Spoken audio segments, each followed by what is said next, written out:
بسم الله الرحمن الرحيم الحمد لله الذي أنزل على عبده الكتاب ولم يجعل له عوجا والصلاة والسلام على محمد بن عبد الله وعلى آله حزب الله ما بعد فيقول الله سبحانه وتعالى في محكم تنزيل الفرقان المجيد بعد أعوذ بالله من الشيطان الرجيم بسم الله الرحمن الرحيم إنما يتقبل الله من المتقين صدق الله العلي العليم وقال النبي صلى الله عليه وسلم صوموا لرؤيته وافطروا لرؤيته أو كما قال عليه الصلاة والسلام. மேலான அன்பான சகோதரர்களே, பெரியார்களே, அல்லாஹுடைய மிகப்பெரிய ஒரு கிருபை, ரமலானுடைய கடைசி தினங்களை அடையக்கூடிய ஒரு சந்தர்ப்பத்தை அல்லாஹ் எங்களுக்கு தந்திருக்கிறார். 29வது நோன்பை நோற்றிருக்கிறோம். இது அல்லாஹுடைய மிகப்பெரிய ஒரு கிருபையாக இருந்து கொண்டிருக்கிறது. 29 நோன்புகளை நோக்கக்கூடிய ஒரு சந்தர்ப்பத்தை அல்லாஹ் எங்களுக்கு தந்திருக்கிறார். ரமலானுடைய கடைசி பகுதி அதிகமாக இஸ்திக்பார்கள் செய்யக்கூடிய, அதிகமாக துஆக்கள் செய்யக்கூடிய பகுதியாக இருந்து கொண்டிருக்கிறது. நாம் நோற்ற நோன்புகள் அல்லாஹ்விடத்திலே கபூலியத்தை அடைய செய்வதற்காக வேண்டி பிரார்த்திக்கக்கூடிய பகுதியாக இருந்து கொண்டிருக்கிறது. குர்ஆனிலே அல்லாஹ் தஆலா சொல்கிறான், இன்னமா யதகப்பலுல்லாஹு மினல் முத்தகீன்.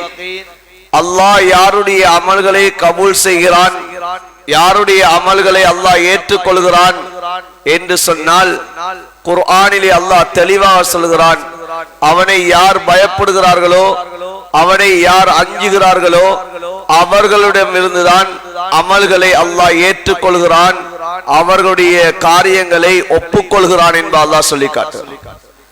எனவே நாம் 29வது நோன்பை அடைந்திருக்கிறோம். நாம் பயந்து பயந்து இந்த நோன்புகளை கழிக்க வேண்டிய காலமாக இருந்து கொண்டிருக்கிறது. யா அல்லாஹ், என்னுடைய நோன்பை ஏற்றுக்கொள்வாயா இல்லையா, என்னுடைய நோன்பை என்னுடைய படைத்தரப்பு அல்லாஹ் ஏற்றுக்கொள்ளக்கூடிய நோன்பாக இருக்கிறதா இல்லையா என்பதை நாம் பயந்து பயந்து நாம் கழிக்க வேண்டும். ஸல்லல்லாஹு அலைஹி வஸல்லம் அவர்கள் இந்த நோன்புடைய கடமைகள் இது பரிபூர்ணப்படுத்துவதற்காக வேண்டி, இந்த நோன்பிலே ஏற்பட்ட தவறுகள் குற்றங்களை மன்னிக்கப்பட வேண்டும் என்பதற்காக வேண்டி இன்னும் ஒரு விடயத்தையும் சொல்லி காட்டினார்கள். அதுதான் ஜகாத்துல் ஃபித்ர் என்ற ஒன்றையும் ஸல்லல்லாஹு அலைஹி வஸல்லம் அவர்கள் சொல்லி காட்டியிருக்கிறார்கள். எவ்வாறு ஒரு அமலை ஒப்புவைப்பதற்காக வேண்டி இஸ்திக்பார்கள் துஆக்கள் இருந்து கொண்டிருக்கிறதோ, அதே போன்றுதான் இந்த ரமலானுடைய நோன்பை இதனை தூய்மைப்படுத்துவதற்காக வேண்டி ஸல்லல்லாஹு அலைஹி வஸல்லம் அவர்கள் ஜகாத்துல் ஃபித்ர் என்ற ஒன்றையும் அமைத்து தந்திருக்கிறார்கள். ஃபர்த ரசூலுல்லாஹி ஸல்லல்லாஹு அலைஹி வஸல்லம் ஜகாத்துல் ஃபித்ரி துஹ்ரத்தல் லிஸ்ஸாயிம் மினர் ரஃபஸி வல் லக்வி. ஸல்லல்லாஹு அலைஹி வஸல்லம் அவர்கள் இந்த ஜகாத்துல் ஃபித்ரை எங்களுக்கு கடமையாக்கினார்கள். இந்த நோன்பாளி தன்னுடைய நோன்பில் ஏற்பட்ட அந்த தவறுகளிலிருந்து அந்த நோன்பை பரிசுத்தப்படுத்துவதற்காக வேண்டி இந்த ஜகாத்துல் ஃபித்ரை எங்கள் மீது கடமையாக்கி இருக்கிறார்கள். வத்துஅமத்தல் லில் மசாகீன், ஏழை எளியவர்களுக்குரிய உணவாக இவைகள் அமைய வேண்டும் என்பதற்காக வேண்டி எங்கள் மீது கடமையாக்கி இருக்கிறார்கள். எனவே இந்த ஜகாத்துல் ஃபித்ரை நாம் நிறைவேற்ற வேண்டும்.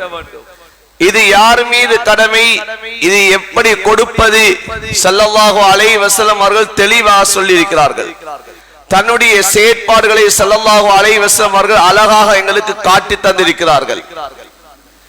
இது ஒவ்வொரு முஸ்லிமான ஆண்கள் பெண்கள், அது பெரியவராக இருக்கலாம் சிறியவராக இருக்கலாம், ஒவ்வொருத்தர் மீதும் கடமையான ஒன்றுதான் இந்த ஜகாத்துல் ஃபித்ராக இருந்து கொண்டிருக்கிறது.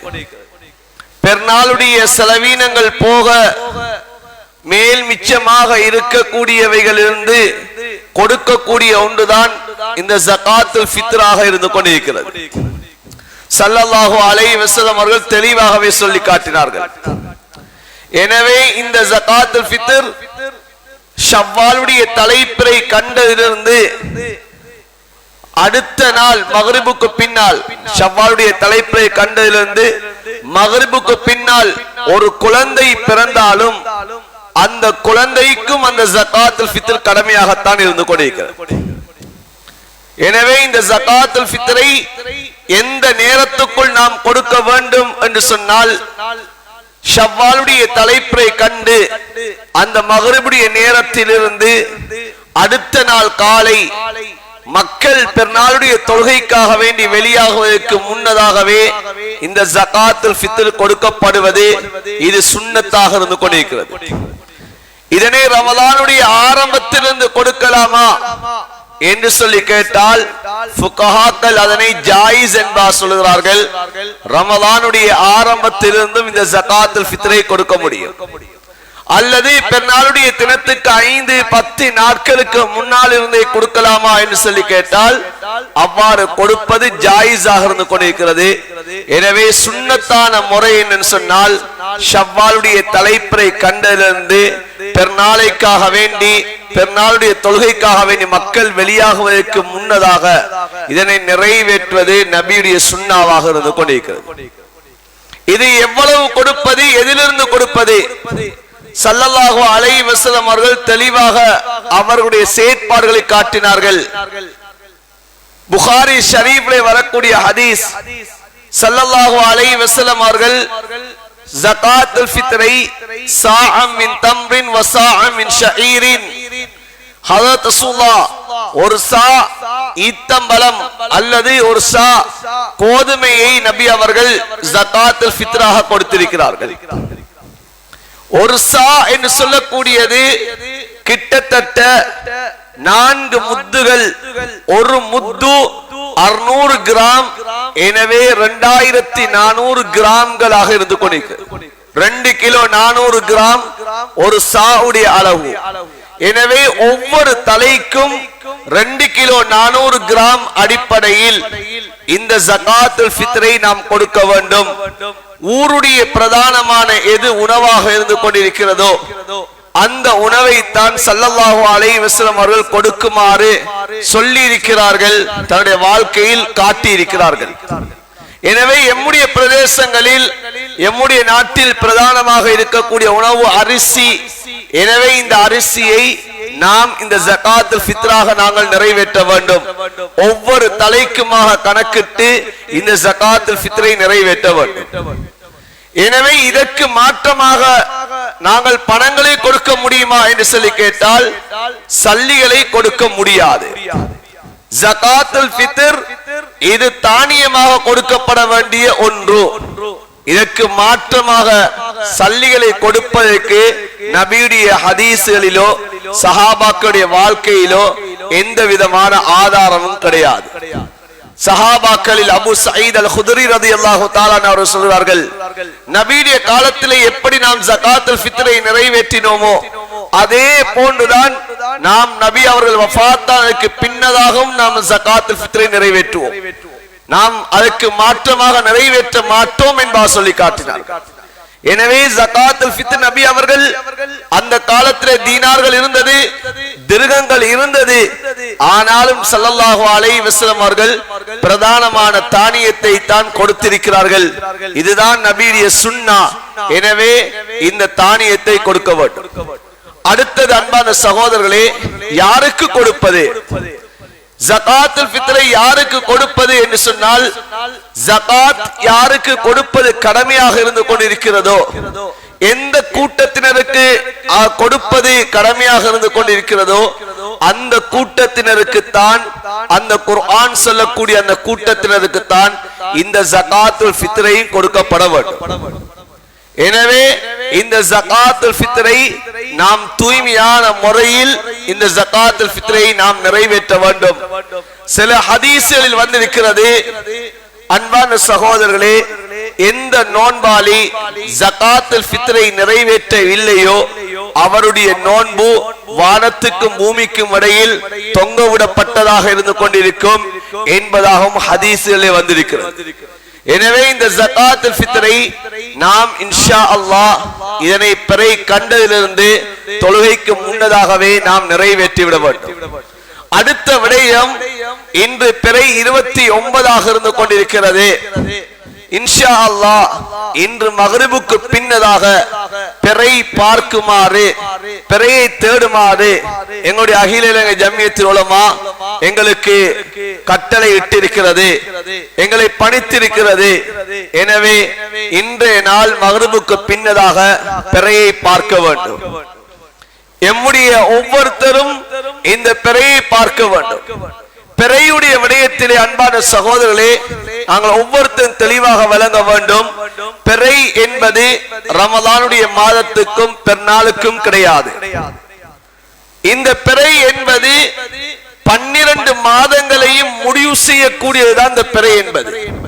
இது வெறுமனே நாங்கள் நினைத்திருக்கிறோம் பெருநாளைக்கும் ரமலானுக்கும் தான் இந்த பிறை என்பதை நினைத்திருக்கிறோம். 2 பெருநாளைக்குரிய பிறை அல்ல. ஒவ்வொரு மாதமும் நாங்கள் இந்த பிறையை பார்க்க வேண்டும். ஒவ்வொரு மாதத்திலும் பிறை பார்க்கப்படுகிறது. அந்த பார்க்கப்படக்கூடிய பிறையை வைத்துதான் அந்த மாதங்கள் முடிவு செய்யப்படுகிறது. ஒவ்வொரு மாதத்தினுடைய 29வது தினத்திலே ஜம்மியாவுடைய வேண்டுகோள் எல்லா இடங்களிலும், ஏனைய எல்லா கிளைகளிலும் வேண்டுகோள் விடுக்கப்படுகிறது, பிறையை பார்க்குமாறு. ஒவ்வொரு மாதமும் இந்த பிறை காணப்படுகிறது, பிறையை தேடப்படுகிறது. அந்த பிறையை வைத்துதான் மாதம் என்ற ஒன்று முடிவு செய்யப்படுகிறது. அதே போன்றுதான் பிறையை வைத்துதான் இந்த பெருநாட்களுடைய தினமும் முடிவு செய்யப்படுகிறது. பிறையை வைத்துதான் அன்பான சகோதரர்களே, பெரியார்களே, ஒரு பெண்ணுடைய இத்தாவுடைய காலம் எப்போது முடிவடைகிறது என்பதை முடிவெடுக்கப்படுகிறது. பிறையை வைத்துதான் சுன்னத்தான நஃபீலான நோன்புகள் முடிவெடுக்கப்படுகிறது. இவ்வாறு பிறையை வைத்து எத்தனையோ விடயங்கள் முடிவெடுக்கப்படுகிறது. ஆனால் நாங்கள் அறிந்து வைத்திருக்கக்கூடியது 2 பெருநாட்களைத்தான் எங்களுக்கு பரவலாக இன்றைக்கு சொல்லப்படுகிறது. அதனாலதான் ஸல்லல்லாஹு அலைஹி வஸல்லம் அவர்கள் பிறையுடைய விடயத்தை தெளிவாகவே சொல்லி காட்டினார்கள். நீங்கள் தலைப்பிறையை கண்டுவிட்டால் நீங்கள் என்ன துஆ ஓத வேண்டும் என்று கூட ஸல்லல்லாஹு அலைஹி வஸல்லம் அவர்கள் சொல்லி காட்டியிருக்கிறார்கள். அது ரமலானுக்கு மாத்திரமோ அல்லது ஷவ்வாலுடைய தலைப்பிறைக்கு மாத்திரமல்ல, ஒவ்வொரு மாதமும் தலைப்பிறையை கண்டால் என்ன துஆ ஓதுவது? அல்லாஹும்ம அஹில்லஹு அலைனா பில் அம்னி வல் ஈமான் வஸ்ஸலாமத்தி வல் இஸ்லாம் ரப்பி வ ரப்புக்கல்லாஹ். இந்த துஆவை ஒவ்வொரு மாதத்துடைய தலைப்பிறையை காணக்கூடிய சமயம் ஓத வேண்டும் என்பார் ஸல்லல்லாஹு அலைஹி வஸல்லம் அவர்கள் சொல்லியிருக்கிறார்கள். எனவே இந்த ரமலானுடைய மாதம் இது கடைசி பகுதி அடைந்திருக்கிறோம். இந்த நேரத்திலே எங்களுக்கு மத்தியிலே ஒரு கூட்டம், அவர்கள் பிறையை கண்டதாகவும் அவர்கள் எங்கேயோ கண்ட பிறையை முடிவெடுத்து இன்று பெருநாளை கொண்டாடுவதற்கான முயற்சிகளை செய்து விட்டார்கள். அவர்கள் எப்போவே முடிவெடுத்து விட்டார்கள். இன்றைய நாள் பெருநாள் என்பதாக முடிவெடுத்தே விட்டார்கள். அது நேற்றே கண்ட பிறையை வைத்தல்ல, அவர்கள் எப்போவே முடிவெடுத்து விட்டார்கள். இன்று பெருநாளைத்தான் நான் கொண்டாடுவோம் என்பதாக முடிவெடுத்து விட்டார்கள். ஆகையினால் அன்பான சகோதரர்களே, நாமும் அவ்வாறு செய்ய முடியாது. குர்ஆன் ஹதீஸ் எங்களுக்கு எவ்வாறு சொல்லப்படுகிறது? நபியுடைய வழிகாட்டல் என்ன? நபி அலைஹிஸ்ஸலாம் அவர்கள் தெளிவாக சொன்னார்கள், சூமு லிருயதி வஃப்திரு ருயதி. பிறையை பார்த்தே நோன்பை பிடியுங்கள், பிறையை பார்த்தே நோன்பை விடுங்கள் என்பார் ஸல்லல்லாஹு அலைஹி வஸல்லம் சொல்லியிருக்கிறார்கள். முஸ்லிம் ஷரீஃப்ல வரக்கூடிய ஹதீஸ் 2523வது ஹதீஸா பதிவு செய்யப்பட்டிருக்கிறது.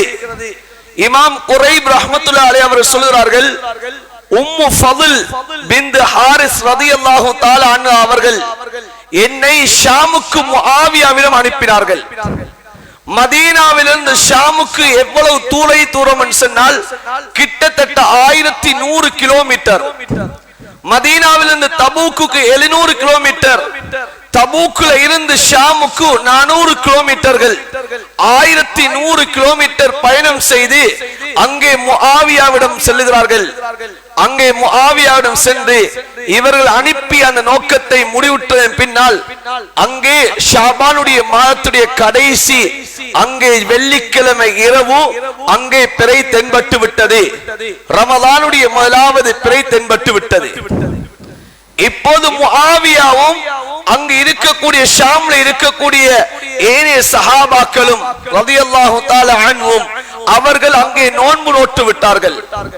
இவர்கள் தன்னுடைய தேவையை முடித்துவிட்டு இமாம் குரைப் ரஹ்மத்துல்லாஹி அலைஹி அவர்கள் திரும்பி மதீனாவுக்குள்ளே வருகிறார்கள். மதீனாவுக்கு வந்த சமயத்திலே அப்துல்லா இப்னு அப்பாஸ் ரலியல்லாஹு தஆலா அவர்களை சந்திக்கிறார்கள்.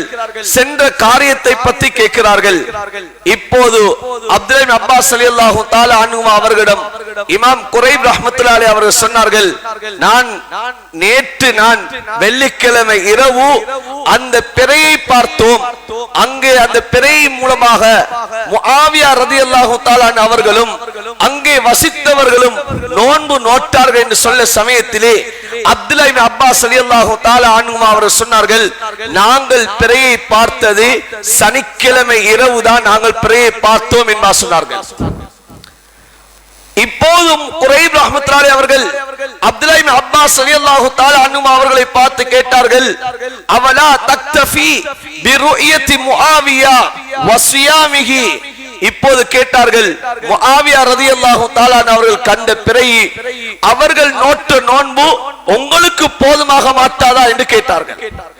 அப்படி என்றால் ஷாம்ல கண்ட பிறை நீங்க எடுக்க முடியாதான்னு கேட்டார்கள். எவ்வளவு தொலைதூரம்? 1100 கிலோமீட்டர் தொலைதூரம். இப்போது ஹஜ்ரத் அப்துல்லா இப்னு அப்பாஸ் ரலியல்லாஹு தஆலா அன்ஹுமா அவர்கள் சொன்னார்கள், இல்லை, அந்த பிறையை வைத்து நாங்கள் நோன்பு நோக்க முடியாது. எங்களுக்கு ஸல்லல்லாஹு அலைஹி வஸல்லம் அவர்கள் எவ்வாறு நோன்பு நோக்குமாறு சொன்னார்கள் சொன்னால், பிறையை கண்ணால் பார்த்து நோன்புங்கள், பிறையை கண்ணால் பார்த்து நோன்பை விடுங்கள் என்று சொல்லி இருக்கிறார்கள். ஹாகதா அமரனா ரசூலுல்லாஹி ஸல்லல்லாஹு அலைஹி வஸல்லம், நபி அவர்கள் இப்படித்தான் எங்களுக்கு ஏவினார்கள் என்று சொல்லி காட்டினார். இது எங்களுக்கு தெளிவான ஆதாரம். சஹாபாக்களுடைய காலத்தில், ஹஜ்ரத் ரசூலுல்லாஹ்வுடைய காலத்திலோ, அபூபக்கருடைய காலம் ரலியல்லாஹு தஆலா, உமர் ரலியல்லாஹு தஆலா காலம், உஸ்மான் ரலியல்லாஹு தஆலா காலம், அலி ரலியல்லாஹு தஆலா காலம், ஹசன் ரலியல்லாஹு தஆலா காலம், முஆவியா ரலியல்லாஹு தஆலா காலம், முஆவியாவுடைய மகன், இப்படி எந்த காலத்தை எடுத்து பார்த்தாலும் இவ்வாறான பிரச்சனை ஏற்பட்டது கிடையாது. இன்றுதான் அந்த பிரச்சனைகள் வந்திருக்கிறது. அன்பான சகோதரர்களே, பெரியார்களே, எனவே நபியுடைய காலத்திலே நவீனங்கள் இல்லை என்ற ஒரு கருத்து சொல்லப்படுகிறது. நபியுடைய காலத்தில் இல்லாத நவீனம் இல்லை. நபியுடைய காலம் என்பது வஹீ இறங்கக்கூடிய காலம். ஒருத்தர் தவறு செய்து விட்டால், அவர் மறைத்து விட்டாலும் அவருடைய தவறை அல்லாஹ் சுட்டி காட்டக்கூடிய காலம். வீட்டிலே இருட்டுக்கு மத்தியில் செய்த தவறுகள் அதை வெளிச்சத்துக்கு கொண்டு வந்த காலம். வீட்டிலே அவர் தனிமையிலே செய்த இபாதத், தனிமையிலே செய்த நல்லமல்களை அவர் காலை அடைவதற்கு முன்னாலே வஹி இறங்கி அவரை புகழ்த்திய காலம் அது. அந்த காலத்திலே ஸல்லல்லாஹு அலைஹி வஸல்லம் அவர்கள் 23 வருடங்கள் நுபுவத்தோடு வாழ்ந்தார்கள். ஹிஜ்ரி 2 நோன்பு கடமையாக்கப்படுகிறது. ஹிஜ்ரி 2 ஷாபானுடைய மாதம் நோன்பு கடமையாக்கப்பட்டது. ஸல்லல்லாஹு அலைஹி வஸல்லம் அவர்கள் தன்னுடைய வாழ்க்கையிலே 9 நோன்புகளை நோட்டிருக்கிறார்கள். 8 நோன்புகள் 29 நோன்புகளாகவும், ஒரு நோன்பு 30 நோன்பாகவும் ஸல்லல்லாஹு அலைஹி வஸல்லம் அவர்கள் நோட்டிருக்கிறார்கள். இந்த 9 வருட காலத்தில் அல்லாஹ்வுடைய வஹி வரவில்லை. ஸல்லல்லாஹு அலைஹி வஸல்லம் அவர்களுக்கு நபியே கூஃபாவில் பிறை கண்டு காணப்பட்டு விட்டது, நீங்கள் இங்கேயும் நோன்பை பிடிக்குமாறு மக்களுக்கு சொல்லுங்கள் என்பதாக அல்லாஹ் வஹியை அனுப்பியே கிடையாது. அங்கே ஷாம்லே பிறை காணப்பட்டு விட்டது, நபியே நீங்கள் இங்கே மனிதர்களை நோன்பு நோக்க செல்லுங்கள் என்பதாக அல்லாஹ் வஹி அனுப்பியது கிடையாது. ஸல்லல்லாஹு அலைஹி வஸல்லம் அவர்கள் சஹாபாக்களை பணித்ததும் கிடையாது. அல்லது ஸல்லல்லாஹு அலைஹி வஸல்லம் அவர்கள் நான் மதீனாவில் காணக்கூடிய பிறையைத்தான் நீங்கள் மக்காவாசியில் நோக்க வேண்டும் என்பதாக ஸல்லல்லாஹு அலைஹி வஸல்லம் அவர்கள் எங்கேயாவது ஒரு இடத்திலே சொல்லி இருக்கிறார்களா? அல்லது நீங்க மதீனாவில் காணக்கூடிய பிறையை, மக்காவில் காணக்கூடிய பிறையைத்தான் முழு உலகத்தில் உள்ளவர்களும் நீங்கள் நோக்க வேண்டும் என்பதாக ஸல்லல்லாஹு அலைஹி வஸல்லம் அவர்கள் சொல்லவும் கிடையாது.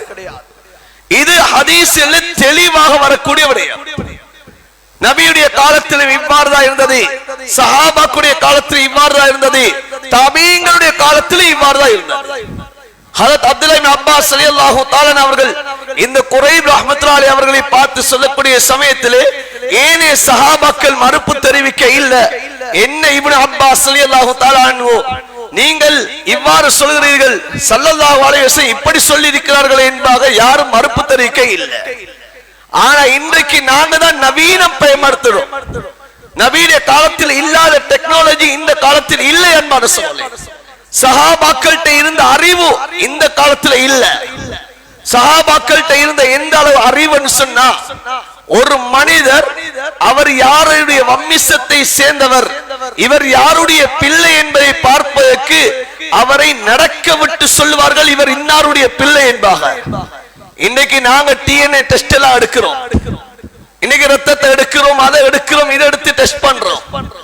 ஆனா நபீன காலத்து சஹாபாக்களுடைய அறிவு எவ்வளவு வளர்ச்சி அடைஞ்சிச்சுன்னு சொன்னா, இதனை இமாம்கள் ஹதீஸுடைய கிதாபுகள் தனியான பாடமாக கொண்டு வருகிறார்கள்.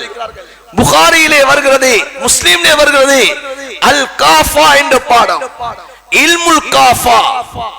அவர்கள் ஒரு பிள்ளையை நடக்க விட்டுட்டு சொல்வார்கள், இவர் இந்த வம்சத்தை சேர்ந்தவர் என்பா சொல்லுவார்கள், இவர் இன்னாருடைய மகன் என்பா சொல்வார்கள். அந்த அளவு அறிவு ஆற்றல் உள்ள காலத்திலே அந்த சஹாபாக்கள் இருந்த அறிவுகள், நபி அலைஹிஸ்ஸலாம் அவர்களிடம் இருந்த அறிவு வஹீயுடைய காலம். ஸல்லல்லாஹு அலைஹி வஸல்லம் அவர்கள் மதீனாவிலே இருப்பார்கள், அங்கு என்ன நடக்கிறது என்பதை உடனடியாக அறிவிக்கப்படக்கூடிய காலம். ஒரு தாயும் ஒரு தகப்பனும் பிள்ளையும் சண்டையிட்டு வருகிறார்கள், அவர்கள் நபியை வந்தடைவதற்கு முன்னதாகவே வகை வருகிறது, இன்னவர்கள் வரக்கூடிய விடயம் இதுதான் என்ப வகை வருகிறது. இப்படிப்பட்ட காலத்திலே இந்த பிறையுடைய விடயம் ஏன் வரவில்லை? ஸல்லல்லாஹு அலைஹி வஸல்லம் அவர்களுக்கு வகையாக இந்த பிறை ஏன் சொல்லப்படவில்லை? நபி அலைஹிஸ்ஸலாத்து வஸலாம் யமனுக்கு வபர் இப்னு யஹ்னுஸ் ரலியல்லாஹு தஆலா அவர்கள் அனுப்புகிறார்கள். சொன்னார்கள், யமனிலே சன்ஆவிலே நீங்கள் பள்ளி அமைப்பதாக இருந்தால் அங்கே ஒரு மலை ஒன்று இருக்கிறது, ஜபலுத்தீன் என்று சொல்லக்கூடிய மலை.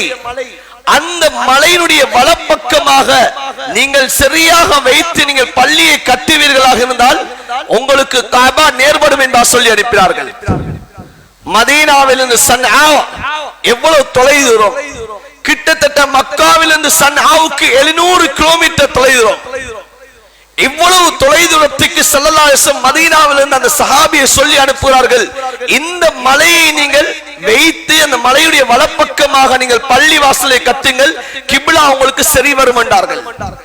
அந்த மலைக்கும் சன்ஆவுடைய அந்த மஸ்ஜிதுக்கும் இடையில் கிட்டத்தட்ட 35 கிலோமீட்டர் தொலை தூரம். இப்போது அந்த சஹாபி அவ்வாறே நபி அவருடைய கட்டளை கட்டுகிறார்கள். இன்று ஆய்வாளர்கள் ஆய்வு செய்து சொல்கிறார்கள், அந்த ஹதீஸை சரியாக அந்த மஸ்ஜிதுடைய கிப்லா காபாவுக்கு சரி நேர்கோடாக இருந்து கொண்டிருக்கிறது. எவ்வளவு டெக்னாலஜி வளர்ந்த காலம் நபியுடைய காலம். அந்த காலத்திலே நபி அவர் சொன்ன வார்த்தை என்ன? சூமு லிருஇயதி வஃப்திரு ருஇயா. பிறையை பார்த்தே நோன்பு பிடியுங்கள், பிறையை பார்த்தே நீங்க நோன்பை விடுங்க என்று ஸல்லல்லாஹு அலைஹி சொன்னார்கள். இன்றைக்கு நாம் எங்கேயோ கண்ட பிறையை இன்று நாம் பெருநாட்களை கொண்டாடி கொண்டிருக்கிறோம். எனவே அன்பான சகோதரர்களே, பெரியார்களே, இந்த விடயத்திலே நாங்கள் தெளிவாக இருக்க வேண்டும். நபியுடைய சுன்னா எது என்பதை நாங்கள் தெளிவாக வழங்கிக் கொள்ள வேண்டும். இன்னைக்கு சிலருடைய விரண்டாவாதம், எவ்வளவுதான் அவர்களுக்கு தெரிந்தும் கூட என்னுடைய கொள்கையை நாம் விட முடியாது. இந்த கொள்கை, இந்த பிடிவாதத்தினால் இன்று இதனை செய்து கொண்டிருக்கிறார்கள். இன்று அரபுலகத்தில் இருக்கக்கூடிய எத்தனை இமாம்கள் கூட நீங்கள் உங்களுடைய பிரதேசங்களில் இருக்கக்கூடிய பிறையை நீங்கள் பின்பற்றுங்கள் என்று சொல்லியும் கூட இன்று ஏற்பதற்கு மறுக்கிறார்கள். இன்று சவுதியுடைய பிறையை ஒமான் எடுப்பது கிடையாது. இன்று ஒமானிலே 30வது நோன்பு. அன்பான சகோதரர்களே, இன்று 30வது நோன்பு. ஒமானிலே நாளைதான் பெருநாளாக இருந்து கொண்டிருக்கிறது. லிபியாவிலே நாளைதான் பெருநாள், லெபனானிலே நாளைதான் பெருநாள், எகிப்திலே நாளைதான் பெருநாள். இன்று எத்தனையோ அரபு நாடுகளில் இன்று பெருநாட்கள் கிடையாது, இன்று நோன்பாக இருந்து கொண்டிருக்கிறது. என்ன காரணம்? நபியுடைய ஹதீஸ் தெளிவாக இருந்து கொண்டிருக்கிறது. ஆனால் நாங்கள் தான் இன்று இதனை மறுத்து விட்டு நாங்கள் இன்று செயற்பட்டுக் கொண்டிருக்கிறோம். இதனை பேசினால், இதனை சொல்வதற்கு இன்று அவர்களுக்கு கூச்சமாக இருக்கிறது. ஏன் இவ்வளவு காலம் மக்களை இதுக்காக வேண்டிய பழக்கி விட்டோம், இனி எப்படி நான் மக்களுக்கு இந்த கொள்கையை பரப்புவது, எப்படி சொல்வது, என்னை இதற்கு பின்னால் மக்கள் ஏற்குமா, என்னுடைய கருத்துக்களை விளங்குவார்களா என்ற வெட்கத்தின் காரணமாக ஹக்கை மறைத்து கொண்டு செயல்படுகிறார்கள். இன்று மறைக்கிறார்கள், மார்க்கத்தை இன்று தெளிவுபடுத்தவில்லை, மறைத்துக் கொண்டிருக்கிறார்கள். நபீரிய சுன்னா என்ற பெயரிலே நபீரிய சுன்னாவை மறைத்து புதைகுழிக்குள் செல்கிறார்கள். எனவே அன்பான சகோதரரை, நாமும் அவ்வாறு இருந்துவிடக்கூடாது, தெளிவாக விளங்க வேண்டும்.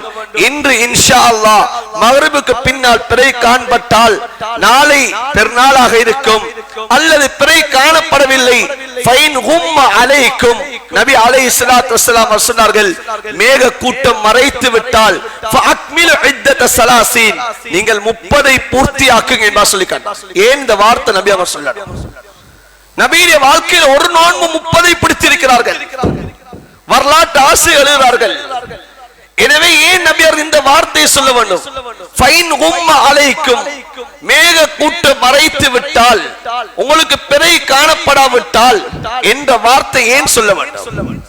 இன்னைக்கு சிலர் சொல்லுகிறார்கள், இப்போது சவுதியிலே பிறை காணப்பட்டு விட்டதாம், தூர நோக்கு காட்சிகள் மூலமாக பிறையை பார்த்திருக்கிறார்கள். நேற்று சூரிய கிரகணம், நேற்று பல நாடுகளில் சூரிய கிரகணமாக இருந்தது. அந்த சமயத்திலே பிறையை பார்ப்பதும் சிரமமான கட்டம். தூர நோக்கு காட்சிகள் மூலமாக பிறையை பார்த்ததாக சொல்கிறார்கள். இப்போது சிலர் கேள்விகளை இன்று கூகுளிலே இன்று தேடி பார்த்து இன்று முஃப்திகளாக ஆனவர்கள் என்று சொல்கிறார்கள். அப்படி என்றால் இன்று பிறை காணப்பட்டு விட்டால் இது இரண்டாவது பிறையாக இருந்தால் அதை ஒப்புக்கொள்வீர்கள் என்று கேட்கிறார்கள்.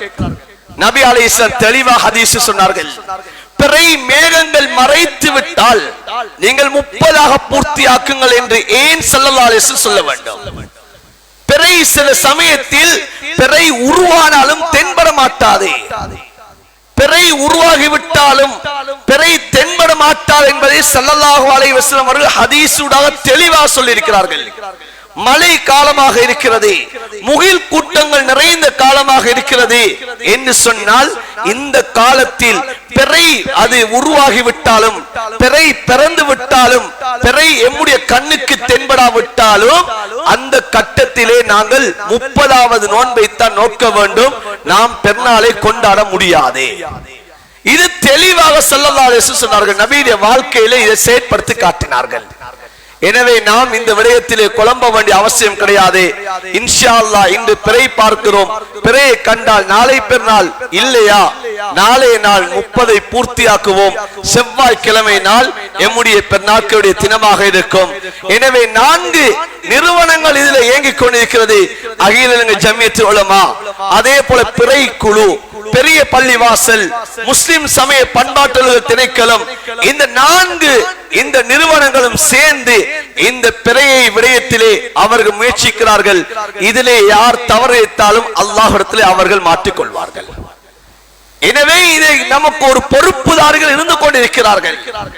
எனவே இதிலே நாம் தவறுகள் நாம் நடப்பதற்கு வாய்ப்பே கிடையாது. நாங்கள் சொல்கிறோம், கலண்டர் கணக்கிலே தான் இந்த பெருநாட்கள் வருகிறது என்பதாக நாங்கள் லேசாக பதில் சொல்றோம். இதற்காக வேண்டி எவ்வளவு முயற்சி நடக்கிறது என்பது எங்களுக்கு தெரியாது. ஒவ்வொரு ஜம்மியாவுடைய கிளைகளுக்கும் இந்த அறிவித்தல் வருகிறது.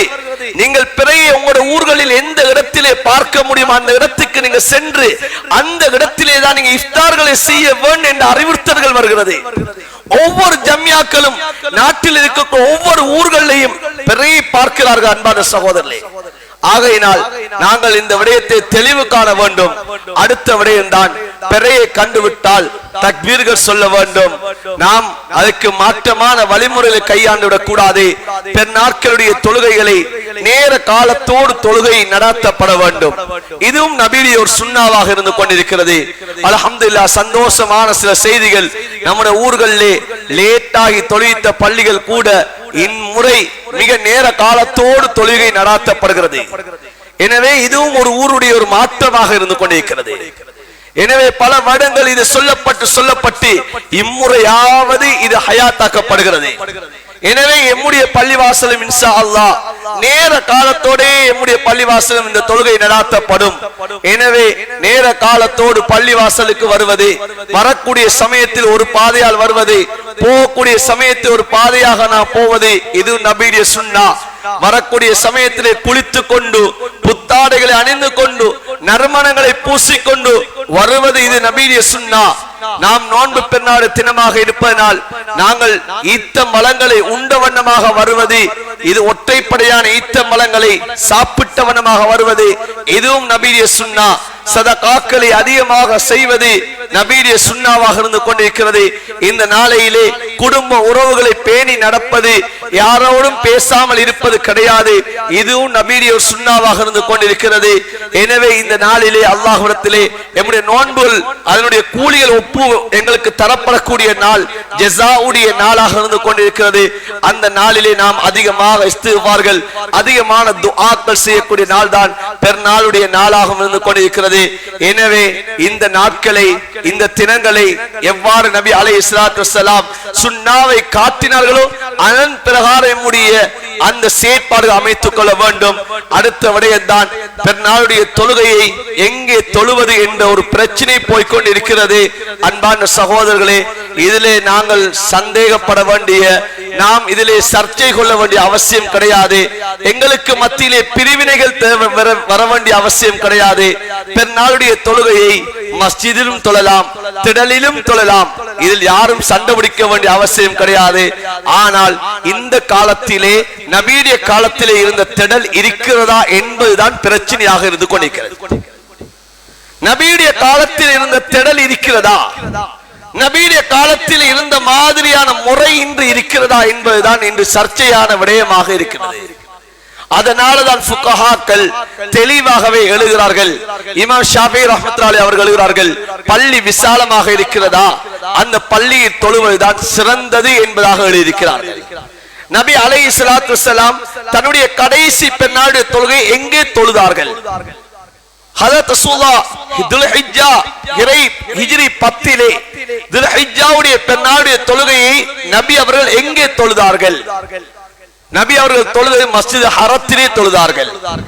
நபி அவர்கள் திடலிலே தொழ இல்லை, ஹரத்திலே தான் தொழுதார்கள்.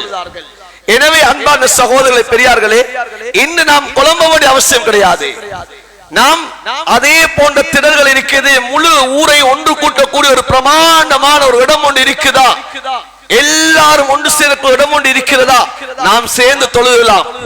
அதற்காக வேண்டி பத்தைகளை வெளிசாக்கி மேல் மாடியில தொழுகிறது, ஒழுங்கையில தொழுகிறது, அல்ல ஒரு ஸ்கூல் கிரவுண்ட்ல தொழுகிறது, இது அல்ல நபியுடைய வழிமுறை. நன்றாக விளங்கணும். திடல் என்றா, முசல்லா என்றா என்ன? முசல்லா என்ற கருத்து என்ன? தொழக்கூடிய இடம் முசல்லா. அதுக்காக வேண்டிய ஹதீஸ்ல கொண்டு சொல்றல, நபி அவங்க சொல்லி இருக்கிறாங்க, பூமி எல்லாம் சுத்தமாக்கப்பட்டிருக்குது, எந்த இடத்தில் வேணுமா தொழுங்க என்று சொன்னாங்க. அதனால வேண்டிய இடத்தை தொழலாம். இதை கொண்டு போய் இங்க சொல்றது அல்ல. இன்னைக்கு பேஸ்புக்ல இன்னைக்கு எல்லாரும் இன்னைக்கு முஃப்தி ஆயிட்டாங்க. இன்னைக்கு வலைத்தளங்கள் எல்லாரும் இன்னைக்கு ஆலிமாக ஆயிட்டாங்க. அதனால நபி அவங்க அந்த சொன்ன ஹதீஸை இங்க கொண்டு வரது இல்ல. நபி அவங்க முசல்லான்னு எதுக்கு பயன்படுத்தினாங்க? நபியுடைய காலத்துல முசல்லா என்று சொல்லக்கூடிய இடம் எவைகளுக்கு பயன்படுத்தப்பட்டுச்சு? ஹஜ்ஜி பெருநாடு தொழுக, நோன்பு பெருநாடு தொழுக, ஜனாசாவுடைய தொழுக, அதே போல உதுஹியாவுடைய அமல்களை, இஸ்திஸ்காவுடைய அமல்கள் ஒரே இடத்தில் நடத்தப்பட்டுச்சு. இன்றைக்கு அவ்வாறான விடயங்கள் நடத்தப்படுகிறதா? நபியுடைய காலத்தில் ஆயிஷா ரலியல்லாஹு தஆலா சொல்றாங்க, ஒரே ஒரு சஹாபிய தொழுகை தான் பள்ளியில நடத்தப்பட்டுச்சு. ஸஹ்ல் இப்னு பைலாவுடைய தொழுகை மாத்திரம்தான் ரலியல்லாஹு தஆலா அன்ஹு அவர்களுடைய தொழுகை மாத்திரம் பள்ளிவாசல் நடத்தப்பட்டுச்சு. மத்த எல்லாமே பள்ளிக்கு வெளியில நடத்தப்பட்டுச்சு. ஆனா இன்றைக்கு அவ்வாறான முசல்லாக்கள் இன்றைக்கு இருக்கிறதா? இந்த நாள் வந்து விட்டால் மாத்திரம் நபியுடைய சுன்னா. இதற்கு முன்னால் எங்கே அன்பான சகோதரர் நபியுடைய சுன்னா? இதற்கு முன்னதாக எங்க, இதற்கு பின்னதாக எங்க நபியுடைய சுன்னா? எனவே இந்த நாளில மாத்திரம் நபியுடைய சுன்னாவை ஹயாத்தாக்குவோம் என்ற ஒரு கோஷத்தை எழுப்புவது அல்ல. இதுல மாத்திரம் நாங்க நபியுடைய சுன்னாவை ஹயாத்தாக்க போறது அல்ல. எப்படியான விடயங்கள் நபியுடைய சுன்னா இருக்கிறது? நபி அலைஹிஸ்ஸலாத்து வஸலாம் பெண்களை எவ்வாறு வெளியாக சொன்னார்கள், அந்த தொழு முடக்கங்களுக்கு நீங்க எப்படி வரணும் என்று சொல்லி இருக்கிறார்கள். இதனை யாரும் சொல்வது கிடையாது, அறிவிப்பது கிடையாது. இதுக்கு பின்னால் அறிவித்தாலும் அறிவிப்பார்கள். நபி அலைஹிஸ்ஸலாத்து வஸலாம் பெண்களை வெளியாக சொன்னது, நீங்க ஜில்பாபோடு வாங்க என்பா சொன்னாங்க, முழுமையாக மறைத்துக் கொண்டு வாங்கன்னு சொன்னாங்க. அப்படி ஜில்பாப் இல்லைன்னா என்ன செய்ய கேள்வி கேட்டாங்க பெண்கள். நீங்கள் அடுத்தவரும் இரவலாக எடுத்து அதனை போட்டு வாங்கன்னு சொன்னாங்க. ஆனா இன்றைக்கு பள்ளி வாசலுக்கு வரக்கூடிய பெண்களும் தான், பெருநாளுடைய தொழுகைக்காக வேண்டிய திரளுக்கு போகக்கூடிய பெண்களும் தான், திரள் என்ற பேர்ல போகக்கூடிய பெண்களும் தான் இன்றைக்கு எவ்வாறு போகிறாங்க? எங்களுடைய மனைவிமார்களை கூட்டிக் கொண்டு செல்லக்கூடிய சமயத்தை அவதானிக்க வேண்டும். தொழுகையுடைய விடயத்தில் இந்த முகத்துடைய இந்த அளவும் 2 மணிக்கட்டும் தான் தெரிய முடியும். இது 2 தான் படைத்த ரப்புக்கு முன்னால் காட்ட முடியும். மற்ற எல்லா விடயங்களும் மூடப்பட்டிருக்க வேண்டும். கால்களுடைய விரல்கள் கூட தெரியக்கூடாது. கால்களுடைய பாதம் கூட தெரியுமாக இருந்தால் அந்த பெண்ணுடைய தொழுகை பாத்தில். அன்பான சகோதரி, தொழக்கூடிய தொழுகை சுன்னா, ஆனால் அதனை உடம்பு மறைப்பது வாஜிபாக இருந்து கொண்டிருக்கிறது. தொழுகை சுன்னா, ஓதக்கூடிய சூரா எவ்வாறு ஃபர்தோ வாஜிபோ அதே போலதான் எம்முடைய பெண்களுடைய மறைவுடன் அந்த முகங்கள் கைகள் உட்பட இந்த 2 விடயங்களை தவிர மற்ற எல்லாம் மறைத்துக் கொண்டு நிற்பது இது கட்டாயமாக இருந்து கொண்டிருக்கிறது. எனவே நாங்கள் பெருநாளுடைய உடுப்பை உடுத்துக்கொண்டு அங்கே செல்வதல்ல, அதனை உடுத்துக்கொண்டு வர சொல்வதல்ல. அந்த பெண்கள் பெருநாளுடைய தொழுகையை இது சரியாக நிறைவேற்றுவதாக இருந்தால் அந்த உடைகளை சரியாக உடுத்துக் கொள்ள வேண்டும். இல்லை என்று சொன்னால் பெருநாளுடைய தொழுகையே பாத்திலாக ஆகிவிடும். இன்று பெண்கள் தான் உடுத்திருக்கக்கூடிய உடையை காட்டும் இடமாக இன்று பெருநாளுடைய தொழுகையில் ஆகிவிட்டது. அதிலும் இன்னும் பல கலாச்சாரங்கள், இன்று போட்டோக்கள், வீடியோக்கள், இன்று அதற்காக வேண்டியே தாங்கள் வருவது. அடுத்ததுதான் நறுமணங்களை பூசிக்கொண்டு பெண்கள் வாரது. ஆண்கள் நறுமணங்களை பூசுவது சுன்னா, அவர்கள் பூசிக்கொண்டு வருவது நபியுடைய வழி. ஆனால் பெண்கள் நறுமணங்களை பூசிக்கொண்டு வருவது, இதனை நபி அவர்கள் விபச்சாரம் என்பார் சொல்லி காட்டினார்கள். ஹதீஸ் தெளிவாக வந்திருக்கிறது. ஐயுமா இம்ராத்தின் இஸ்தஅதரத் ஃபமரத் பிகௌமின் ஃபயஜிதுன ரியா ஃபயகதா வகதா வயஸானியா. ஒரு பெண் நறுமணத்தை பூசிக்கொண்டு அவள் வெளியிலே வருகிறாள், அதிலே சிலர் அந்த பெண்ணுடைய நறுமணத்தை முகந்தார்கள் சொன்னால் அந்த பெண் விபச்சாரி என்பார் நபி அவங்க சொன்னாங்க. அதனால பெண்கள் நறுமணத்தை பூசிக்கொண்டு தொலை வர வேண்டாம் என்பார் நபி அவங்க தடுத்திருக்கிறாங்க. அதனால இந்த விடயத்தை கவனமாக மேற்கொள்ளுவோம். பெண்களை கூட்டிக் கொண்டு நாங்கள் பள்ளிக்கு வருவதாக இருந்தாலும் சரி, அல்லது நாங்கள் இரண்டாவதாக இந்த திடல் என்ற பேரில் இருக்கக்கூடிய இடங்களுக்கு செல்வதாக இருந்தாலும் சரி, அந்த இடங்களுக்கு போகக்கூடிய சமயத்தில் இந்த விடயங்களை அவதானிக்க வேண்டும். அன்பான சகோதரி, செல்லக்கூடியது சுன்னா, ஒரு சுன்னத்தை நிறைவேற்றி காணி போகிறோம். பெருநாளுடைய தொழுகை வாஜிபல்ல, பெருநாளுடைய தொழுகை வாஜிபல்ல, சுன்னத்தை முஅக்கதா. இந்த சுன்னத்தை முஅக்கதாவுக்கு சென்று எம்முடைய பெண்களை விபச்சாரி ஆக்கி விடக்கூடாது, தொழுகைகளை பாத்திலான தொழுகை ஆக்கி விடக்கூடாது, பாவத்தை அள்ளி விட்டு வரக்கூடாது, குளிக்க போய் சேத்தை பூசின கதையை போல் ஆகிவிடக்கூடாது. எனவே இந்த விடயங்களை கவனத்தில் கொள்ள வேண்டும். இந்த விடயங்களை நாம் நபியுடைய சுன்னா எது என்பதை படித்து அதனை நாம் அமல் செய்ய வேண்டும். படைத்த ரப்பு அல்லாஹ் எமக்கு அந்த பாக்கியங்களை நசீபாக ஆக்குவானாக. நாம் நோட்ட நோன்புகளை கபூலியத்திலே நோன்பாக ஆக்குவானாக. யா அல்லாஹ், 29வது நோன்பை நோற்றிருக்கிறோம். இந்த நோன்புகள் ஒவ்வொன்றையும் கபூலியத்தில் நோன்பாக ஆக்குவாயாக. இந்த நோன்பில் ஏற்பட்ட குறைகளை நீ மன்னிப்பாயாக. எங்களுடைய நோன்புகள் மூலமாக நாம் அடைய வேண்டிய அடைவுகளை அடையக்கூடிய சந்தர்ப்பத்தை எமக்கு ஏற்படுத்துவாயாக. உன்னிடம் இந்த ரஹ்மத்தையும் மக்ஃபிரத்தையும் நரக விடுதலையும் உன்னுடைய பொருத்தத்தையும் அடைந்தவர்களாக எம்மை ஆக்குவாயாக. யா அல்லாஹ், எமக்கு தீனுடைய விளக்கத்தை நசீபாக ஆக்குவாயாக. குர்ஆன் ஹதீஸுடைய விளக்கத்தை எமக்கு நசீபாக ஆக்குவாயாக. யா அல்லாஹ், எது தெளிவானது என்பதை எங்களுக்கு விளங்கப்படுத்துவாயாக. விரண்டா வாதங்களை விட்டு எங்களை நீ பாதுகாப்பாயாக. பிடி வாதங்களை விட்டு எங்களை நீ பாதுகாப்பாயாக. யா அல்லாஹ், சரியானது ஹக்கு எதனை விளங்கக்கூடிய சமயத்திலே அதை ஒப்புக்கொண்டு எம் ஹக்கின் பால் செல்லக்கூடியதாக எம் ஒவ்வொருத்தனை ஆக்கி அருள்வாயாக. உன்னுடைய அந்த நபியுடைய அந்த சுன்னாவின் பிரகாரம் எம்முடைய வாழ்க்கையை நடாத்துவதற்கு நீ அனைவருக்கும் நீ தௌஃபீக் செய்வாயாக. யா அல்லாஹ், பெருநாளுடைய தினத்திலே நபியுடைய அந்த சுன்னாக்கள் எதுவாக இருக்கிறதோ அதனையும் நிறைவேற்றக்கூடியவர்களாக எம் அனைவரை நீ ஆக்கி அருள்வாயாக. யா அல்லாஹ், இந்த நோன்புடைய குறைபாடுகள் ஏதாவது இருக்குமாக இருந்தால் அந்த குறைபாடுகளை மன்னித்து இந்த நோன்புகளை பரிபூர்ணமான நோன்புகளாக எங்களை நோன்புகளை ஆக்கி அருள்வாயாக. ஆமீன் ஆமீன் யா ரப்பல் ஆலமீன் வல்ஹம்துலில்லாஹி ரப்பில் ஆலமீன்.